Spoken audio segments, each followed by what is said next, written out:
제 이름은 리양입니다. 저는 7살에 가족과 헤어졌습니다.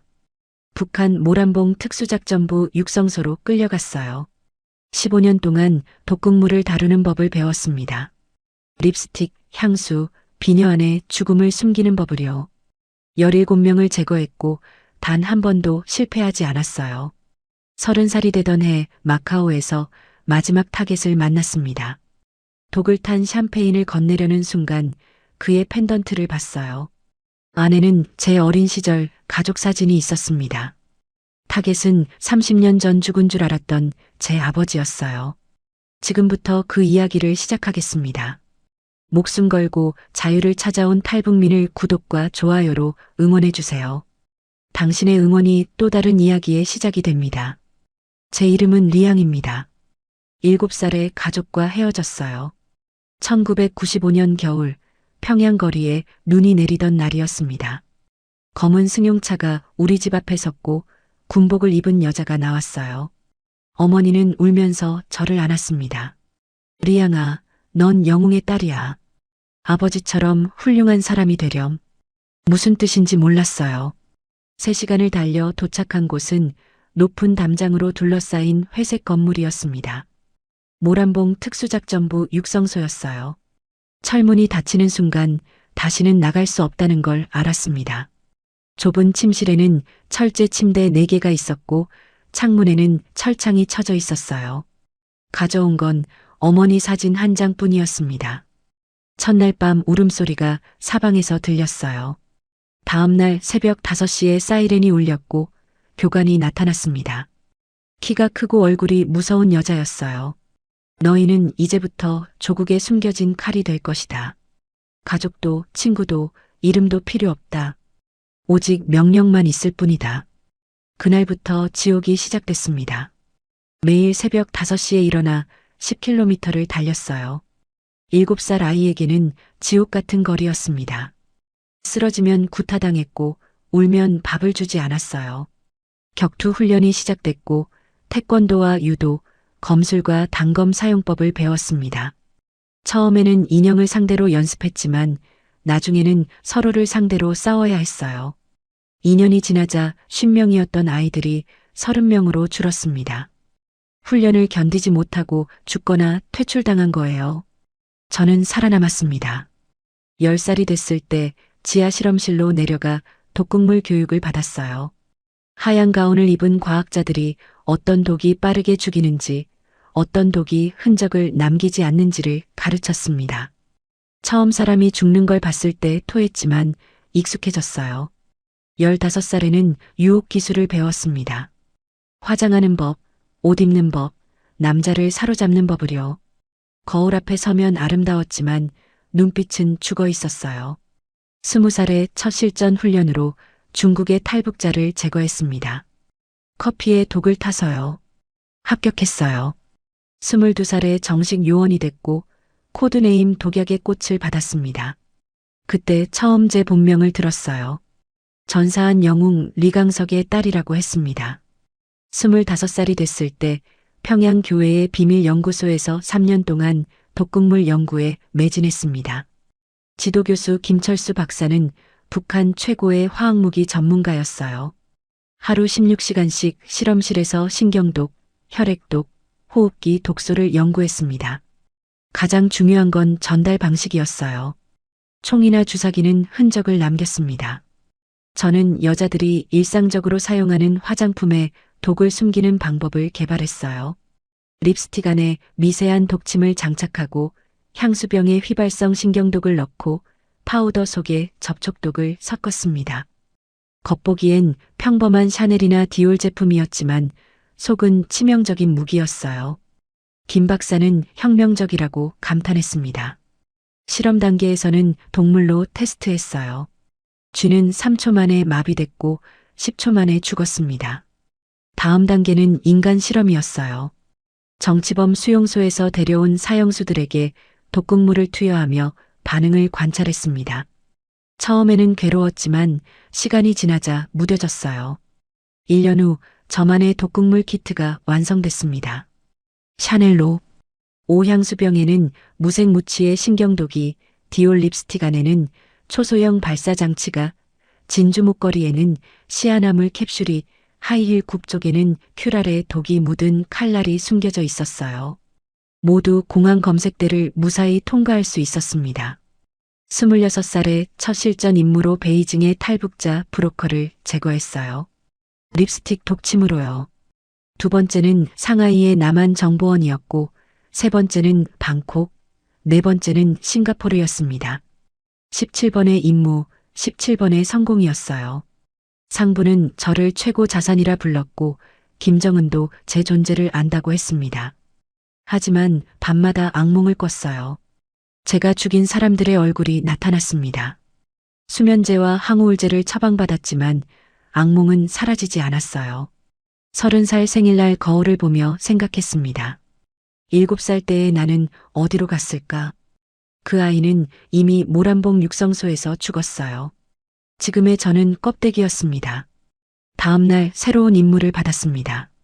마카오의 카지노에서 타겟을 제거하라는 거였어요. 마카오행 비행기 안에서 임무 서류를 읽었습니다. 타겟은 리강석, 70세 남자로 1988년 북한에서 도망친 핵과학자였어요. 영변 핵시설 기밀을 훔쳐 중국으로 넘어갔고 30년 동안 여러 나라를 떠돌다 최근 마카오에 정착했습니다. 사진을 봤어요. 백발의 노인이었지만 이상하게 익숙한 느낌이 들었습니다. 그랜드 리스보아 호텔 38층 스위트룸에 짐을 풀었어요. 샤넬 향수병과 디올 립스틱, 진주 목걸이와 하이힐을 확인했습니다. 완벽한 준비였어요. 샤워를 하고 화장을 시작했습니다. 파운데이션을 두껍게 발라 피부를 완벽하게 만들고 아이라인을 날카롭게 그었어요. 입술은 빨간색으로 칠했습니다. 등이 깊게 파이고 옆트임이 있는 빨간 실크 드레스를 입었어요. 남자들의 시선을 끌기에 완벽한 옷이었습니다. 9시 정각에 카지노로 내려가자 황금빛 샹들리에가 빛나는 거대한 공간이 펼쳐졌습니다. 천천히 걸었고 모든 시선이 제게 쏠렸어요. VIP 룸 입구에서 가짜 초대장을 보여주자 경비원이 문을 열어줬습니다. 바카라 테이블에 4명의 남자가 앉아 있었고 그중 1명이 타겟이었어요. 백발의 주름이 많았지만 자세는 꼿꼿했고 비싼 회색 수트를 입고 있었습니다. 타겟 맞은편에 앉아 게임을 시작했어요. 30분 동안 게임을 하며 가벼운 대화를 나눴습니다. 타겟이 샴페인을 주문했고 저는 화장실에 간다며 자리를 떠났어요. 복도에서 샤넬 향수병을 꺼내 뚜껑을 열었습니다. 투명한 신경독이었어요. 웨이터에게 $100를 건네며 특별한 샴페인을 보내달라고 부탁했고 세 잔의 독을 2방울 떨어뜨렸습니다. 30분 안에 심장마비가 올 충분한 양이었어요.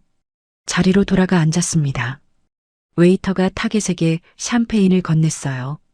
타겟이 저를 보며 미소 지었고 잔을 들어 입으로 가져갔습니다. 그 순간 무언가가 떨어졌어요. 타겟의 수트 안쪽에서 펜던트가 떨어진 겁니다. 타겟이 샴페인 잔을 내려놓고 펜던트를 주워 열었어요. 안에 사진이 있었습니다. 젊은 여자가 어린 여자아이를 안고 있었고 옆에 남자가 서 있었어요. 여자는 제 어머니였고 어린아이는 저였습니다. 그리고 남자는 타겟과 같은 사람이었어요. 30년이라는 시간 차이만 있을 뿐이었습니다. 타겟이 저를 보며 떨리는 목소리로 물었어요. 리양아, 정말 리양이니? 타겟이 제 아버지였습니다. 시간이 멈춘 것 같았습니다. 손이 떨렸고 테이블 위에 놓인 독이 든 샴페인 잔이 보였어요. 저 잔을 마셨다면 아버지는 지금쯤 죽어가고 있었을 겁니다. 제 손으로 친아버지를 죽일 뻔했어요. 아버지가 자리에서 일어나 다른 사람들에게 실례하겠다고 말하며 제게 눈짓을 했습니다. 복도로 나가자 아버지가 말했어요. 정말 내가 맞구나. 얼마나 컸니? 목소리가 떨렸고 눈가에 눈물이 맺혔습니다. 왜요? 왜 살아계셨어요? 왜 우릴 버리고 가셨어요? 목소리가 떨렸습니다. 엄마는 배신자 가족이라고 손가락질 받다가 병들어 죽었어요. 저는 7살에 모란봉 육성소로 끌려가 살인 병기로 길러졌고요. 다 아버지 때문이에요. 아버지 얼굴이 일그러졌습니다. 버린 게 아니야. 너희를 살리려고 간 거야. 나는 영변 핵시설에서 일했고 고위급 간부들의 비자금 횡령 증거를 알게 됐어. 그 순간 죽을 운명이었지. 죽음을 위장하고 중국으로 넘어간 거야. 너희를 지키려고요. 하지만 저희는 지옥을 살았어요. 15년 동안 사람 죽이는 법을 배웠어요. 독을 만들고 고문하고 감정을 죽이는 법을요. 아버지가 벽에 기대며 고개를 떨어뜨렸습니다. 미안하다. 정말 미안해. 하지만 연락하면 추적당해서 너희가 위험해질 거였어. 내가 틀렸어. 저는 공작원이 됐어요. 차갑게 말했습니다. 독약의 꽃이라는 코드네임을 받았고 17명을 죽였어요. 그리고 오늘 18번째 타겟이 아버지였어요. 샴페인에 독을 탔어요. 30분이면 심장마비로 죽었을 거예요. 아버지가 비틀거렸습니다. 그럼 나를 죽이러 온 거야? 그렇게 명령받았어요. 하지만 이제 못해요. 시간이 없었습니다. 보이부가 실시간 감시하고 있었고 임무 실패를 눈치챘을 거예요. 나가야 해요. 지금 당장요. 아버지 팔을 잡았습니다. 한국 대사관으로 가야 해요. 제가 아버지를 지킬게요. 비상계단으로 뛰었습니다. 38층에서 1층까지 내려가야 했어요. 20층쯤 내려왔을 때 위에서 문 열리는 소리가 들렸습니다. 보이부였어요. 1층에 도착했을 때 등 뒤에서 고함이 들렸습니다. 거기서 로비로 나가자 정문에 검은 차들이 서 있었어요. 주방 쪽으로 방향을 틀어 뒷문으로 나갔습니다. 좁은 골목이었어요. 아버지를 쓰레기통 뒤로 밀어넣고 하이힐에서 칼날을 꺼냈습니다. 진주 목걸이에서 독침도 뺐어요. 골목 입구에서 보이부 요원 둘이 나타났고 총을 겨눴습니다. 달려가서 칼날로 손목을 베고 독침을 목에 찔렀어요. 요원들이 쓰러졌습니다. 택시를 세워 탔습니다. 한국 대사관으로 가달라고 했어요. $100를 건넸고 차가 출발했습니다. 뒤를 보니 검은 차 3대가 따라오고 있었어요. 추격전이 시작됐습니다. 택시가 마카오 거리를 질주했습니다. 기사가 능숙하게 차선을 바꾸며 속도를 냈지만 뒤따라오는 검은 차들도 빨랐어요. 거리가 100m, 80m, 50m까지 좁혀졌습니다. 클러치백에서 샤넬 향수병을 꺼냈어요. 창문을 내리고 뒤로 던졌습니다. 병이 검은 차 앞유리에 부딪혀 깨졌고 투명한 신경독이 튀었어요. 5초 후 차가 좌우로 흔들리더니 반대편 차선으로 돌진했습니다. 충돌음이 들렸어요. 하지만 2대가 더 남아 있었습니다.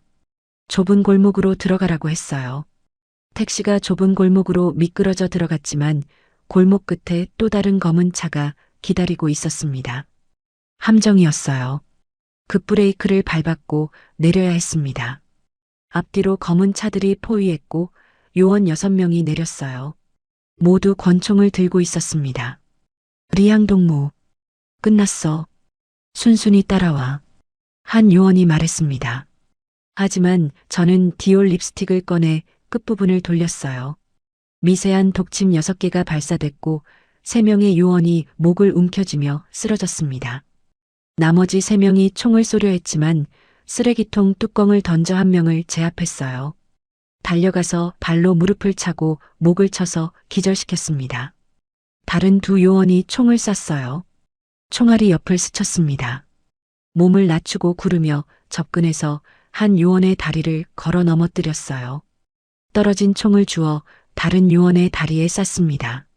마지막 요원과 격투전이 벌어졌고 팔을 비틀어 뼈를 부러뜨린 뒤 목을 감아조였어요. 요원이 기절했습니다. 숨을 헐떡이며 주변을 봤어요. 6명 모두 무력화됐습니다. 아버지가 충격받은 표정으로 저를 보고 있었어요. 쓰러진 요원에게서 핸드폰을 꺼내 한국 대사관에 전화를 걸었습니다. 저는 북한 탈북자예요. 지금 마카오에서 보이부에게 쫓기고 있어요. 15분 안에 차를 보낼게요. 그 자리에서 기다리세요. 3층짜리 상가 건물 안으로 들어가 2층으로 올라갔습니다. 창문으로 골목을 감시할 수 있었어요.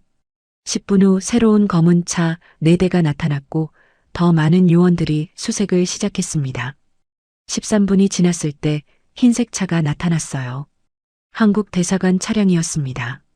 태극기가 붙어 있었어요. 계단을 내려가 밖으로 나갔습니다. 대사관 직원이 손짓했어요. 빨리 타세요. 차 쪽으로 뛰었는데 총소리가 들렸습니다. 보위부가 발견한 겁니다. 총알이 주변에 박혔지만 계속 뛰어서 차에 뛰어들었어요. 아버지도 탔고 차가 출발했습니다. 30분을 달려 한국 대사관에 도착했어요. 철문이 열렸고 안으로 들어가자 문이 닫혔습니다. 안전했습니다. 다리에 힘이 풀려 주저앉았어요. 영사님이 나와서 안으로 안내했습니다. 이제 어떻게 되는 거예요? 한국으로 가실 수 있어요. 전세기를 준비할게요. 대사관에서 이틀을 보냈습니다. 창밖을 보면 검은 차들이 24시간 대사관 주변을 맴돌고 있었어요. 보위부가 포기하지 않고 있었습니다. 사흘째 되는 날 새벽 2시 폭발음이 들렸어요. 대사관 담장 쪽에서 연기가 올라오고 있었습니다. 경보가 울렸고 영사님이 왔어요. 대피해야 해요. 북한이 공격하고 있어요. 지하 대피소로 내려갔습니다. 두꺼운 철문 안이 대피소였어요. 위에서 고함 소리와 총소리가 들렸습니다. 30분쯤 지나자 조용해졌고 경비원이 확인하러 갔다가 돌아왔어요. 경찰이 막았대요. 북한 요원들이 물러갔어요. 하지만 영사님 표정이 어두웠습니다. 북한이 대사관 포위를 강화하고 있어요. 전세기가 와도 공항까지 갈 수 없을 거예요. 다른 방법을 찾아야 해요. 계획을 세웠습니다. 육로로 중국 국경까지 가기로 했어요. 거기서 제3국으로 빠져나가는 겁니다. 이틀 후 출발하기로 했고 그동안 체력을 회복했습니다.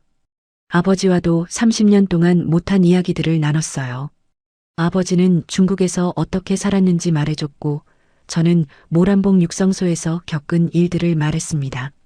아버지가 울며 미안하다고 계속 말했어요. 출발 날이 왔습니다. 새벽 5시에 몽골 경찰 차량 3대가 대기하고 있었어요. 영사님이 악수를 청했습니다. 행운을 빌어요. 중간 차량에 아버지와 탔고 차가 출발했어요. 대사관 정문이 열렸고 밖에는 검은 차들이 여전히 서 있었지만 막을 수 없었습니다. 몽골 경찰이 호위하고 있었으니까요. 도시를 빠져나가 고속도로로 접어들었습니다. 중국 국경까지 200km였어요. 3시간이면 도착할 거였습니다. 창밖으로 아침 해가 떠오르고 있었어요. 처음으로 희망이 보였습니다. 아버지가 제 손을 잡았어요. 곧 자유로워질 거야. 고개를 끄덕였습니다. 1시간쯤 갔을 때 뒤에서 검은 차들이 나타났습니다. 3대였어요. 보위부가 따라온 겁니다. 경찰 차량이 속도를 냈지만 검은 차들도 빨랐어요. 거리가 좁혀지고 있었습니다. 총소리가 들렸고 뒷유리가 깨졌어요. 몸을 낮췄습니다. 경찰이 응사했지만 검은 차들은 멈추지 않았어요. 이대로는 안 되겠다고 생각했습니다. 차를 세워달라고 했어요. 제가 막을게요.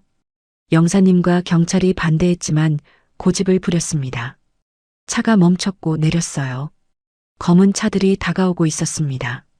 준비됐습니다. 검은 차 3대가 멈춰 섰습니다. 문이 열렸고 요원들이 내렸어요. 8명이었습니다. 하지만 제 눈에 들어온 건 한 사람이었어요.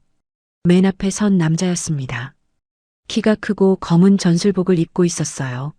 얼굴을 보는 순간 심장이 내려앉았습니다. 철진이었어요. 철진은 저와 함께 모란봉 육성소에서 자란 동기였습니다. 7살 때 함께 들어와서 15년 동안 같은 훈련을 받았어요. 격투, 사격, 암살 기술 모든 것을 함께 배웠습니다. 하지만 철진은 달랐어요. 감정이 없었습니다. 완벽하게 세뇌된 살인 병기였어요. 졸업 후에는 각자 다른 임무를 받아 헤어졌지만 소문은 들었습니다. 철진이 10명 넘게 제거했다는 얘기를요. 리항, 철진이 차갑게 말했습니다. 오랜만이야. 목소리에 감정이 없었어요. 철진. 대답했습니다. 왜 너야? 다른 사람을 보낼 줄 알았어. 철진이 미소를 지었습니다. 차갑고 무서운 미소였어요. 내가 특별하니까. 최고를 잡으려면 최고를 보내야지. 너의 모든 전술을 알고 있어. 어떻게 생각하는지, 어떻게 움직이는지, 어떻게 공격하는지 다 알아. 맞았습니다. 철진은 15년 동안 저를 지켜봤어요. 함께 훈련하고 함께 싸웠습니다. 제 약점도 알고 강점도 알았어요. 가장 위험한 적이었습니다. 하지만 저도 철진을 알고 있었어요. 그의 습관, 그의 패턴, 그의 약점을요. 끝까지 가려는 거야? 철진이 물었습니다. 돌아올 생각 없어? 없어. 대답했습니다. 더 이상 북한의 개가 아니야. 철진이 고개를 저었어요. 안타깝네. 그럼 죽여야겠어. 명령이니까. 손짓을 했고 요원들이 총을 겨눴습니다. 아버지를 뒤로 밀었습니다. 몽골 경찰들이 총을 겨누며 경고했어요. 하지만 철진은 신경 쓰지 않았습니다.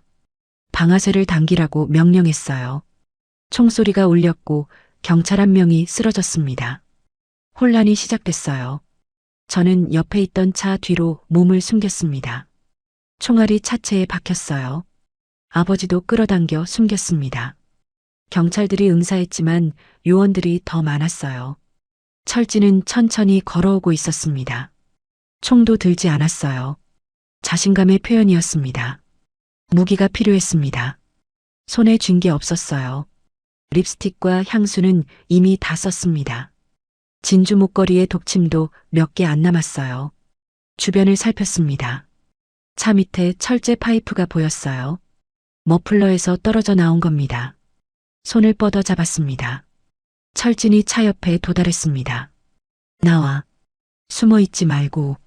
대답하지 않았어요. 숨을 죽이고 기다렸습니다. 철진의 발소리가 가까워졌어요. 3m, 2m, 1m까지요. 지금이었습니다. 벌떡 일어나 파이프를 휘둘렀습니다. 철진이 팔로 막았어요. 금속이 부딪히는 소리가 났습니다. 철진도 무기를 들고 있었어요. 전술 단검이었습니다. 격투가 시작됐습니다. 파이프와 단검이 부딪히며 불꽃이 튀었어요. 철진이 빨랐습니다. 15년 전보다 더 빨라진 것 같았어요. 단검이 제 팔을 스쳤습니다. 피가 흘렀어요. 아팠지만 참았습니다. 파이프로 철진의 다리를 쳤어요. 철진이 비틀거렸지만 넘어지지 않았습니다. 반격이 왔습니다. 주먹이 제 얼굴에 박혔어요. 뒤로 밀려났습니다. 철진이 달려들었고 단검을 휘둘렀어요. 몸을 숙여 피했습니다. 간발의 차였어요. 계속 싸웠습니다. 5분, 10분, 15분 동안요. 둘 다 지쳐갔습니다. 땀이 흘렀고 숨이 찼어요. 하지만 멈출 수 없었습니다. 이기는 사람만 살 수 있었으니까요. 철진과의 싸움이 계속됐습니다. 제 몸은 상처투성이었고 철진도 마찬가지였어요. 피가 흘렀지만 둘 다 멈추지 않았습니다. 그때 뒤에서 차 소리가 들렸어요. 또 다른 검은 차들이 오고 있었습니다. 지원군이었어요. 이대로는 안 됐습니다. 마지막 수단을 써야 했습니다. 진주 목걸이에 남은 독침을 꺼냈어요. 3개뿐이었습니다. 철진을 향해 던졌어요. 하나는 빗나갔지만 2개가 목과 어깨에 박혔습니다. 철진이 비틀거렸어요. 독이 퍼지고 있었습니다. 하지만 완전히 쓰러지지는 않았어요. 훈련받은 대로 해독제를 꺼내 주사했습니다. 시간을 버는 것만으로도 충분했어요. 아버지에게 달려갔습니다. 가야 해요. 지금요? 손을 잡고 도로 옆 황무지로 뛰었어요. 멀리 건물 하나가 보였습니다. 폐가 같았어요. 그쪽으로 달렸습니다. 뒤에서 총소리가 들렸지만 멈추지 않았어요. 100m쯤 갔을 때 차들이 따라오기 시작했습니다. 속도가 빨랐어요. 따라잡히는 건 시간 문제였습니다. 무언가 필요했어요. 주변을 살폈습니다. 바위들이 흩어져 있었어요. 하나를 집어들고 차 쪽으로 던졌습니다. 앞유리에 맞았지만 깨지지 않았어요. 소용없었습니다. 그때 생각났습니다. 클러치백에 아직 뭔가 남아 있었어요. 작은 유리병이었습니다. 예비용으로 준비한 독극물이었어요. 향수병보다 작았지만 더 강력했습니다. 휘발성 환각제였어요. 병을 꺼내 차 쪽으로 던졌습니다. 병이 차 앞에서 깨졌습니다. 투명한 액체가 증발하며 연기처럼 퍼졌어요. 차가 그 연기를 통과했습니다. 5초 후 차가 좌우로 흔들리기 시작했어요. 운전자가 환각을 보고 있는 겁니다. 차가 옆으로 기울며 전복됐어요. 굴러갔습니다. 폭발음이 들렸어요. 두 번째 차도 같은 연기를 통과했습니다. 마찬가지로 제어를 잃었어요. 멈춰 섰고 요원들이 비틀거리며 내렸습니다. 환각 증상이었어요. 서로를 적으로 착각하고 공격하기 시작했습니다. 혼란이었어요. 기회를 놓치지 않았습니다. 계속 뛰어서 폐가에 도착했어요. 문이 부서져 있었습니다. 안으로 들어갔어요. 어두웠고 먼지가 가득했습니다. 창문으로 밖을 봤어요. 요원들이 여전히 서로 싸우고 있었습니다. 환각이 15분은 지속될 거예요. 아버지가 바닥에 주저앉았습니다. 숨을 헐떡이고 있었어요. 70세 노인에게는 너무 무리였습니다. 괜찮으세요? 물었어요. 괜찮아. 그냥 좀 쉬면 돼. 물을 찾았지만 없었습니다. 건물 안에는 부서진 가구들만 있었어요. 주변을 살폈습니다. 뒷문이 있었어요. 열어보니 사막이 펼쳐져 있었습니다. 끝없는 모래와 바위뿐이었어요. 저 사막을 건너야 했습니다.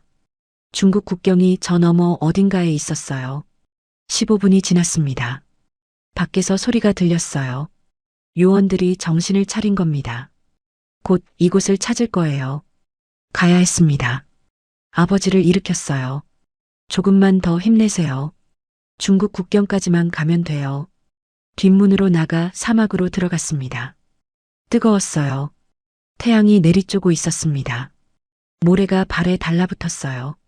걷기 힘들었지만 계속 갔습니다.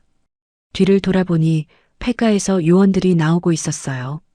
저희를 발견했습니다. 다시 추격이 시작됐어요. 사막을 3시간 동안 걸었습니다. 해가 지고 있었어요. 어두워지고 있었습니다. 발이 아팠고 목이 말랐어요. 아버지는 더 힘들어했습니다. 비틀거리며 걷고 있었어요. 멈춰야 했습니다. 밤에는 걸을 수 없었어요. 사막에서 길을 잃으면 끝이었습니다. 앞에 뭔가 보였습니다. 구조물 같았어요.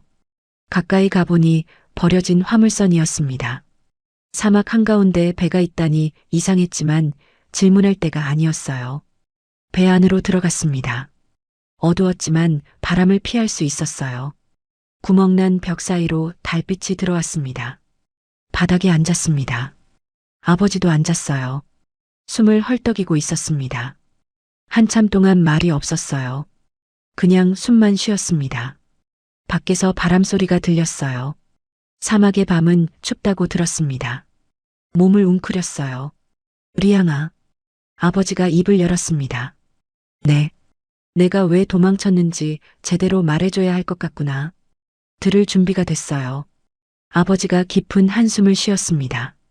나는 영변 핵시설에서 일했어. 고위급 과학자였지. 1987년 우연히 알게 됐어. 김일성 일가와 고위 간부들이 핵개발 예산을 빼돌려 스위스 은행에 숨기고 있다는 걸. 수백억 달러였어. 인민들은 굶어 죽는데 그들은 돈을 빼돌리고 있었지. 증거를 모았어요.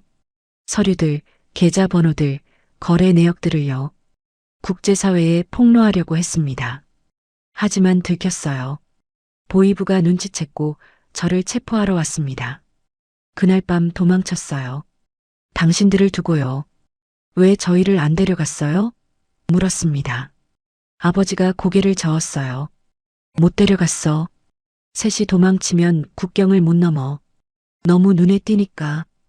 혼자라야 했어. 그리고 생각했지. 내가 죽은 걸로 위장하면 너희는 살 수 있을 거라고. 배신자 가족이지만 영웅의 가족이기도 하니까. 하지만 틀렸어요. 제가 말했습니다. 엄마는 손가락질 받다 죽었고 저는 모란봉에 끌려갔어요. 아버지 얼굴이 일그러졌습니다. 미안하다. 그렇게 될 줄 몰랐어. 계산을 잘못했어. 침묵이 흘렀습니다. 한참 후 아버지가 다시 말했어요. 증거는 아직 가지고 있어. USB에 담았어. 30년 동안 숨기고 다녔지. 언젠가 쓸모가 있을 거라고 생각했어. 주머니에서 작은 USB를 꺼냈습니다. 이 안에 모든 게 있어. 계좌번호, 거래 내역, 비자금 명단까지.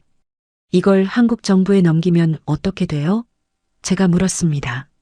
국제사회가 움직일 거야. 북한 정권의 압박이 가해질 거고 제재가 강화될 거야. 변화가 올 수도 있어. 아주 천천히지만 말이야. 그럼 그거라도 의미가 있네요. 아버지가 고개를 끄덕였습니다. 적어도 내 도망이 헛되지 않을 거야. 그리고 내 희생도요. USB를 제게 건넸어요. 내가 가지고 있어. 내가 죽으면 꼭 한국에 전해줘. 죽지 마세요. 제가 말했습니다. 함께 한국에 가요. 함께 증거를 넘겨요. 아버지가 미소 지었습니다. 그래. 함께 가자. 손을 잡았어요. 따뜻했습니다. 밤이 깊어갔습니다. 둘 다 잠들었어요. 지쳐서요. 새벽에 일어나 다시 출발하기로 했습니다. 새벽 4시쯤 소리에 깼습니다. 밖에서 엔진 소리가 들렸어요. 여러 대였습니다. 창문 구멍으로 봤어요. 검은 차들이 배를 포위하고 있었습니다. 5대였어요. 찾아낸 겁니다. 아버지를 깨웠어요. 일어나세요. 저들이 왔어요. 차에서 요원들이 내렸습니다. 10명이 넘었어요. 철진도 보였습니다. 독에서 회복한 것 같았어요. 배를 향해 걸어오고 있었습니다. 시간이 없었어요. 무기가 필요했습니다. 손에 쥔 게 아무것도 없었어요. 주변을 살폈습니다. 배 안에는 녹슨 철판과 부서진 상자들 뿐이었어요.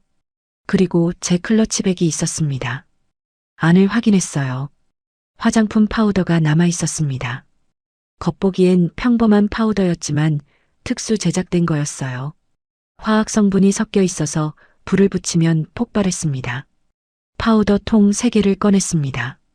배 입구 쪽에 뿌렸어요. 하얀 가루가 바닥에 쌓였습니다. 라이터가 필요했어요. 주머니를 뒤졌습니다. 없었어요. 아버지에게 물었습니다. 라이터 있으세요? 아버지가 주머니에서 꺼냈어요. 담배 피우던 거라고 했습니다. 요원들이 배에 도착했습니다. 문을 발로 차고 들어오려 했어요. 준비됐습니다. 라이터를 파우더 가까이 가져갔어요. 불을 붙였습니다. 파우더가 발화했어요. 순식간에 불길이 치솟으며 폭발했습니다. 폭음과 함께 연기가 가득 찼어요. 요원들이 비명을 지르며 뒤로 밀려났습니다. 폭발 때문이 아니라 연기 때문이었어요. 유독 가스가 섞여 있었습니다. 호흡기를 자극했어요. 기회였습니다. 아버지 손을 잡고 반대편 출구로 뛰었어요. 밖으로 나왔습니다. 사막이었어요. 동쪽 하늘이 밝아지고 있었습니다. 아침이 오고 있었어요. 뛰기 시작했습니다. 뒤에서 고함 소리가 들렸어요. 요원들이 회복하고 있었습니다. 50m쯤 갔을 때 총소리가 들렸습니다. 총알이 옆으로 스쳤어요. 지그재그로 뛰었습니다. 목표를 맞추기 어렵게요. 아버지도 따라했어요. 100m, 150m를 갔습니다. 앞에 절벽이 보였습니다. 낮았어요. 3m 정도였습니다. 아래는 강이었어요. 물이 흐르고 있었습니다. 뛰어내려야 했어요. 다른 방법이 없었습니다. 아버지를 봤어요. 할 수 있으세요? 해야지. 아버지가 대답했습니다. 절벽 끝에 섰습니다. 뒤에서 요원들이 달려오고 있었어요. 50m까지 가까워졌습니다. 철진이 총을 겨눴어요. 지금이었습니다. 손을 잡았습니다. 하나, 둘, 셋. 뛰어내렸어요. 공중에 떠 있는 느낌이었습니다. 바람이 얼굴을 때렸어요. 그리고 물에 부딪혔습니다. 차가웠어요. 엄청나게 차가웠습니다. 물속으로 가라앉았어요. 발버둥 쳐서 수면 위로 올라왔습니다. 숨을 들이마셨어요. 아버지를 찾았습니다. 옆에 있었어요. 물을 뱉으며 허우적거리고 있었습니다. 팔을 잡았어요. 괜찮으세요? 괜찮아. 강물이 빠르게 흘렀습니다. 하류로 떠내려가고 있었어요. 절벽 위를 봤습니다. 요원들이 서서 쳐다보고 있었어요. 철진도 보였습니다. 하지만 뛰어내리지 않았어요. 너무 위험했으니까요. 강물에 몸을 맡겼습니다. 계속 떠내려갔어요. 1km, 2km를 갔습니다. 멀리 다리가 보였어요. 그쪽으로 헤엄쳤습니다. 강둑에 도착해서 기어 올라갔어요. 아버지도 올라왔습니다. 둘 다 흠뻑 젖어 있었고 지쳐 있었어요. 하지만 살았습니다. 강둑에서 하루를 쉬었습니다. 몸을 말리고 체력을 회복했어요. 근처 마을로 가서 옷을 훔쳤습니다. 평범한 중국인 옷이었어요. 음식도 구했어요. 빵과 물이었습니다. 충분했어요. 지도를 확인했습니다. 중국 내륙이었어요. 한국 대사관까지는 2000km가 남았습니다. 기차를 타기로 했습니다. 화물 열차였어요. 몰래 올라탔습니다. 컨테이너 사이에 숨었어요. 열차가 출발했습니다. 서쪽으로 향하고 있었어요. 베이징 방향이었습니다. 거기서 다른 열차로 갈아타면 한국 대사관이 있는 도시로 갈 수 있었어요. 이틀 동안 열차를 탔습니다. 밤에만 움직였고 낮에는 숨어 있었어요. 음식은 거의 떨어졌지만 참았습니다. 조금만 더 가면 됐어요. 셋째 날 밤 열차가 터널을 지나고 있었습니다. 어두웠어요. 밖으로 나가 바람을 쐬려고 했습니다. 컨테이너 위로 올라갔습니다. 열차 지붕이었어요. 바람이 세게 불었습니다. 머리카락이 날렸어요. 별이 보였습니다. 아름다웠어요. 자유의 별이었습니다. 그때 뒤에서 소리가 들렸어요. 발소리였습니다. 돌아봤습니다. 철진이 서 있었어요. 검은 전술복을 입고 있었습니다. 어떻게 찾았어요? 물었습니다. 철진이 미소 지었어요. 너를 알잖아. 내가 어떻게 생각하는지, 어디로 갈지 다 알아. 열차를 탈 거라는 걸 알았어. 총을 들고 있지 않았습니다. 칼만 들고 있었어요. 전술 단검이었습니다. 저도 무기가 없었어요. 립스틱도, 향수도, 독침도 다 썼습니다. 맨손뿐이었어요. 공평하네요. 말했습니다. 철진이 고개를 끄덕였어요. 맞아. 공평해. 15년 동안 누가 더 강한지 궁금했어. 이제 알아보자. 달려들었습니다. 주먹을 휘둘렀어요. 철진이 피했습니다. 반격이 왔어요. 발차기였습니다. 옆구리에 맞았어요. 아팠지만 참았습니다. 철진의 팔을 잡아 비틀었어요. 철진이 신음했지만 단검을 떨어뜨리지 않았습니다. 단검이 제 어깨를 스쳤습니다. 피가 흘렀어요. 물러섰습니다. 철진이 다시 달려들었어요. 단검을 휘둘렀습니다. 피했습니다. 간발의 차였어요. 열차가 흔들렸습니다. 균형을 잡기 힘들었어요. 커브 구간이었습니다. 열차가 기울었어요. 철진이 비틀거렸습니다. 기회였어요. 달려가서 철진의 다리를 걸었습니다. 철진이 넘어졌어요. 단검이 손에서 떨어져 열차 밖으로 날아갔습니다. 이제 둘 다 맨손이었어요. 일어나서 다시 싸웠습니다. 주먹과 발차기가 오갔어요. 둘 다 15년 동안 같은 훈련을 받았습니다. 같은 기술을 알고 있었어요. 맞고 공격하고 피하는 게 반복됐습니다. 누구도 우위를 점할 수 없었어요. 10분이 지났습니다. 둘 다 지쳐갔어요. 숨이 차올랐습니다. 땀이 흘렀어요. 하지만 멈출 수 없었습니다. 철진이 말했어요. 포기해. 이길 수 없어. 우리 실력은 같아. 포기 안 해요. 대답했습니다. 아버지를 지켜야 해요. 철진이 웃었습니다. 가족이라. 그게 널 약하게 만들어. 아니에요. 강하게 만들어요. 지킬 게 있으니까요. 철진은 지킬 게 없었어요. 가족도 없고 친구도 없고 꿈도 없었습니다. 오직 명령뿐이었어요. 불쌍했습니다. 마지막 힘을 다해 달려들었습니다. 철진도 달려왔어요. 부딪혔습니다. 서로를 붙잡고 굴렀어요. 열차 지붕 끝까지 굴러갔습니다. 가장자리였어요. 아래는 절벽이었습니다. 떨어지면 죽을 거예요. 철진의 목을 잡았습니다. 철진도 제 목을 잡았어요. 둘 다 조르고 있었습니다. 숨이 막혔어요. 시야가 흐려졌습니다. 하지만 놓지 않았어요. 철진도 마찬가지였습니다. 그때 기억났습니다. 비녀가 하나 남아 있었어요. 머리에 꽂혀 있었습니다. 한 손을 놓고 비녀를 빼냈어요. 철진이 힘을 더 줬습니다. 숨이 완전히 막혔어요. 하지만 비녀를 철진의 목에 찔렀습니다. 깊숙이요.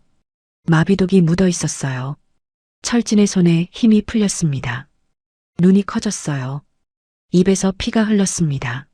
리향, 잘했어. 목소리가 약해졌어요. 철진이 뒤로 기울었습니다. 열차 밖으로 떨어졌어요. 어둠 속으로 사라졌습니다. 숨을 들이마셨습니다. 살았어요. 철진이 사라졌습니다. 이제 막을 사람이 없었어요. 열차에서 내렸습니다. 베이징 외곽이었어요. 택시를 타고 한국 대사관으로 향했습니다. 2시간이 걸렸어요. 대사관 앞에 도착했을 때 경비원들이 나왔습니다. 신분증을 확인했어요. 탈북자라고 말했습니다.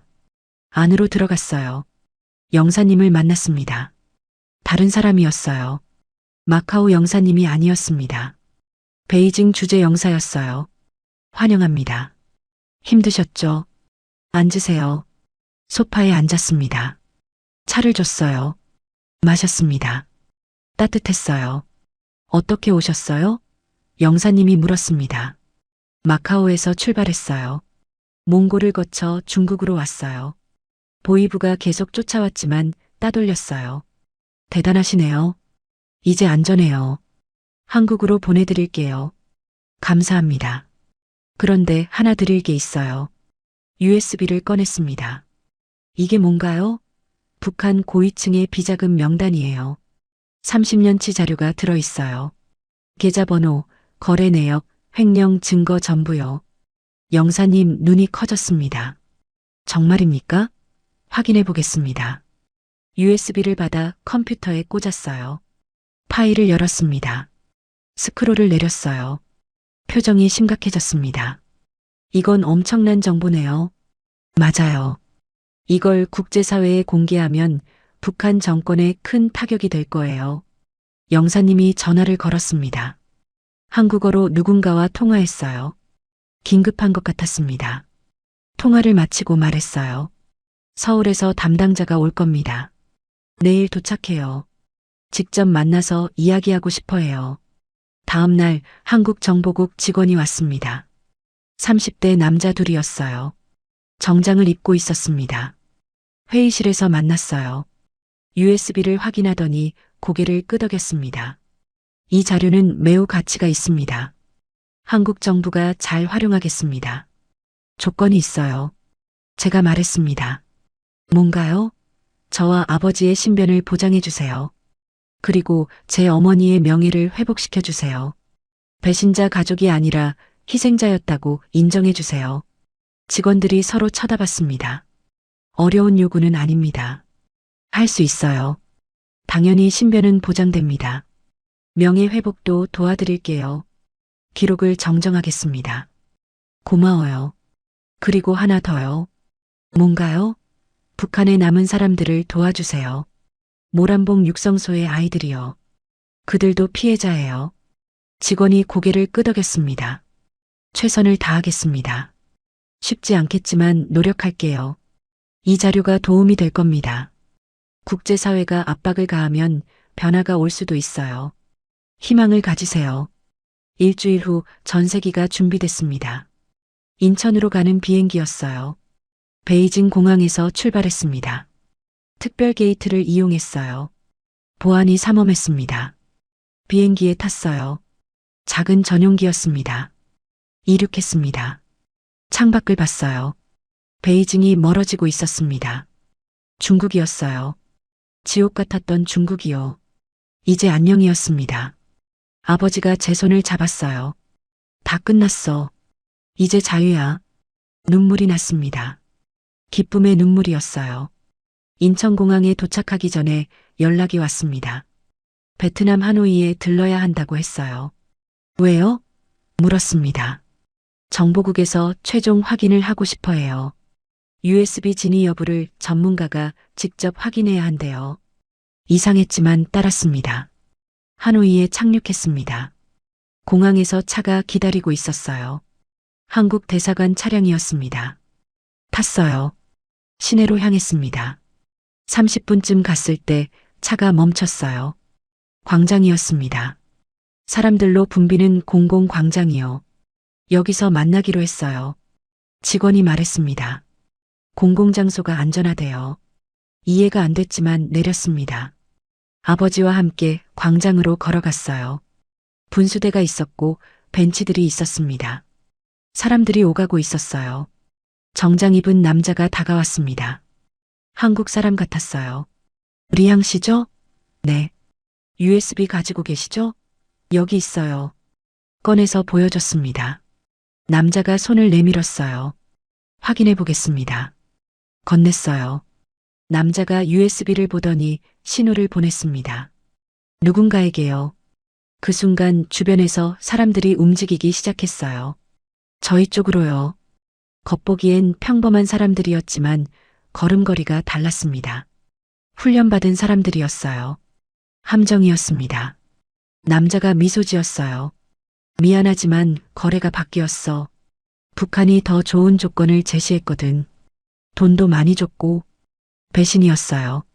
정보국 안에 북한 끈앞풀이 있었던 겁니다. 뛰려고 했습니다. 하지만 사방이 막혔어요. 10명 넘게 포위하고 있었습니다. 모두 요원들이었어요. 한 명이 아버지를 잡았습니다. 목에 칼을 댔어요. 움직이지 마. 아니면 이 노인이 죽어. 꼼짝할 수 없었습니다. 손을 들었어요. 알겠어요. 가만히 있을게요. 요원이 다가와서 제 팔을 비틀었습니다. 아팠지만 참았어요. 수갑을 채우려 했습니다. 그때 생각났습니다. 분수대요. 아까 지나왔던 분수대요. 물이 뿜어져 나오고 있었습니다. 계획이 섰어요. 위험했지만 다른 방법이 없었습니다. 팔꿈치로 요원의 옆구리를 쳤습니다. 요원이 비틀거렸어요. 손을 풀고 분수대로 뛰었습니다. 주머니에서 작은 캡슐을 꺼냈어요. 예비로 가지고 있던 독극물이었습니다. 분수대 물에 던졌어요. 캡슐이 녹으며 물이 변했습니다. 투명해서 약간 흐린 색으로요. 독성 화학물이 섞인 겁니다. 물이 공기 중으로 퍼졌어요. 미세한 물방울로요. 요원들이 숨을 들이마셨습니다. 10초 후 효과가 나타났습니다. 요원들이 기침하기 시작했어요. 눈물이 났습니다. 호흡기 자극이었어요. 치명적이진 않았지만 무력화시킬 수 있었습니다. 혼란이 시작됐어요. 아버지를 잡고 있던 요원도 기침했습니다. 손에 힘이 풀렸어요. 아버지가 빠져나왔습니다. 제게 달려왔어요. 손을 잡았습니다. 뛰었어요. 광장을 빠져나가 골목으로 들어갔습니다. 뒤에서 고함 소리가 들렸어요. 하지만 따라올 수 없었습니다. 모두 독가스에 당한 상태였으니까요. 계속 뛰었습니다. 멀리 갈수록 좋았어요. 골목을 빠져나가려는데 앞이 막혔습니다. 또 다른 요원들이 기다리고 있었어요. 뒤에서도 따라오고 있었습니다. 회복한 겁니다. 독가스가 약했나 봐요. 완전히 포위됐습니다. 아버지를 봤어요. 겁먹은 표정이었습니다. 마지막 수단을 써야 했습니다. 주머니를 뒤졌어요. 남은 게 있었습니다. 립스틱 케이스요. 이미 독침은 다 썼지만 케이스 자체가 무기였어요. 분해하면 작은 칼날이 나왔습니다. 그리고 폭발 장치도 있었어요. 소형이지만 강력했습니다. 아버지에게 말했어요. 귀를 막으세요. 폭발할 거예요. 케이스를 분해했습니다. 빨간 버튼이 보였어요. 눌렀습니다. 5초 타이머였어요. 요원들 쪽으로 던졌습니다. 아버지를 끌어안고 바닥에 엎드렸어요. 폭발음이 울렸습니다. 크지 않았지만 충분했어요. 연기가 퍼졌고 요원들이 비명을 질렀습니다. 일어났어요. 연기 속으로 들어갔습니다. 시야가 흐렸지만 움직일 수 있었어요. 첫 번째 요원을 발견했습니다. 비틀거리고 있었어요. 목을 쳐서 기절시켰습니다. 두 번째 요원이 총을 쏘려 했어요. 손목을 비틀어 총을 떨어뜨렸습니다. 무릎에 발차기를 날렸어요. 쓰러졌습니다. 세 번째, 네 번째, 다섯 번째 요원을 차례로 제압했어요. 연기가 저를 숨겨줬습니다. 요원들은 제가 어디 있는지 몰랐어요. 하지만 저는 그들을 볼 수 있었습니다. 15년 동안 훈련받은 게 빛을 발했어요. 마지막 요원이 남았습니다. 리더 같았어요. 키가 크고 강해 보였습니다. 총을 들고 있었어요. 저를 찾고 있었습니다. 뒤로 다가갔어요. 조용히요. 목을 감아 조르려 했습니다. 하지만 리더가 빨랐어요. 제 팔을 잡아 앞으로 던졌습니다. 바닥에 굴렀어요. 일어나려는데 총구가 제 머리를 겨눴습니다. 끝이었어요. 리더가 방아쇠를 당기려 했습니다. 그 순간 돌이 날아왔습니다. 리더 머리에 맞았어요. 리더가 비틀거렸습니다. 아버지였어요. 돌을 던진 게요. 기회를 놓치지 않았습니다. 리더의 다리를 걸어 넘어뜨렸어요. 총을 빼앗았습니다. 리더 머리를 쳐서 기절시켰어요. 숨을 헐떡이며 일어났습니다. 주변을 봤어요. 모든 요원이 쓰러져 있었습니다. 죽이지 않았어요. 기절시켰을 뿐이요. 더 이상 살인자가 되고 싶지 않았습니다. 아버지에게 갔어요. 괜찮으세요? 괜찮아. 내가 대단하구나. 아버지가 미소 지었습니다. 손을 잡고 골목을 빠져나갔어요. 큰 길로 나왔습니다. 택시를 잡았어요. 진짜 한국 대사관으로 가주세요. 제발이요. 기사에게 간절하게 말했습니다. $50를 건넸어요. 기사가 고개를 끄덕이고 출발했습니다. 30분을 달렸어요. 대사관에 도착했습니다. 정문이었어요. 경비원이 서 있었습니다. 내렸습니다. 경비원에게 다가갔어요. 저희 탈북자예요. 도와주세요. 경비원이 확인하더니 고개를 끄덕였습니다. 들어오세요. 철문이 열렸어요. 안으로 들어갔습니다. 문이 닫혔어요. 이번엔 진짜 안전했습니다. 진짜 한국 영사님을 만났습니다. 배신자가 아니었어요. 제대로 된 외교관이었습니다. 무슨 일이 있었는지 설명했어요.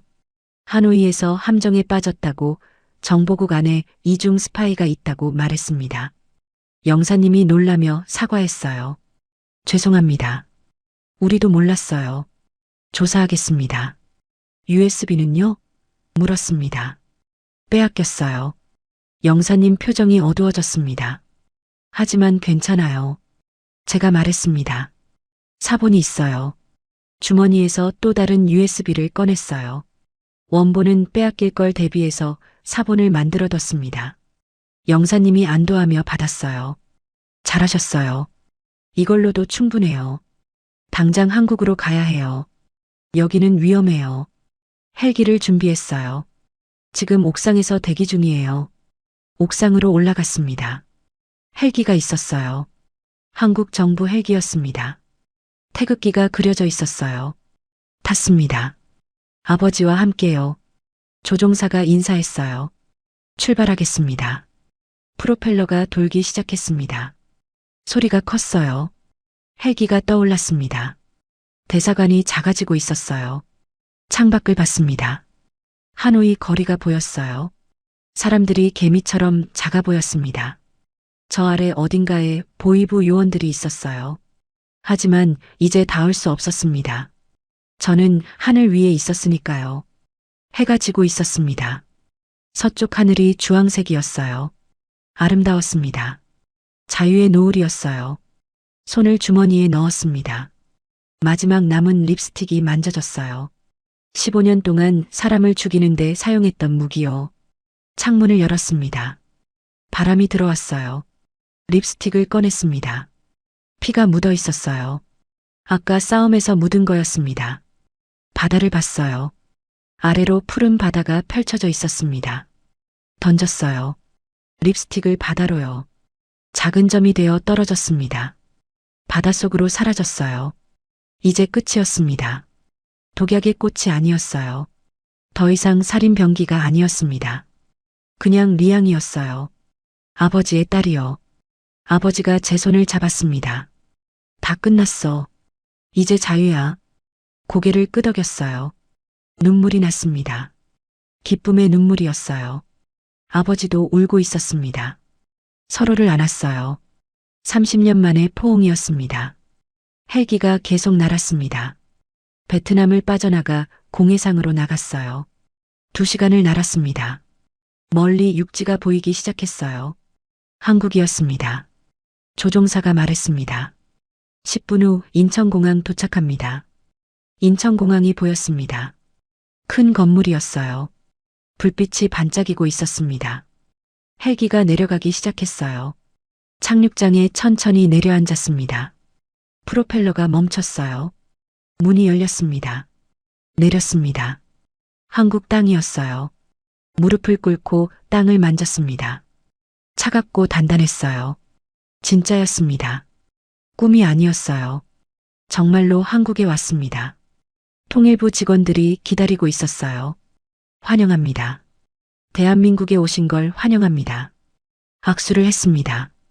고마워요. 정말 고마워요. 목이 메었어요. 입국 절차를 밟았습니다. 서류를 작성했어요. 신분증을 받았습니다.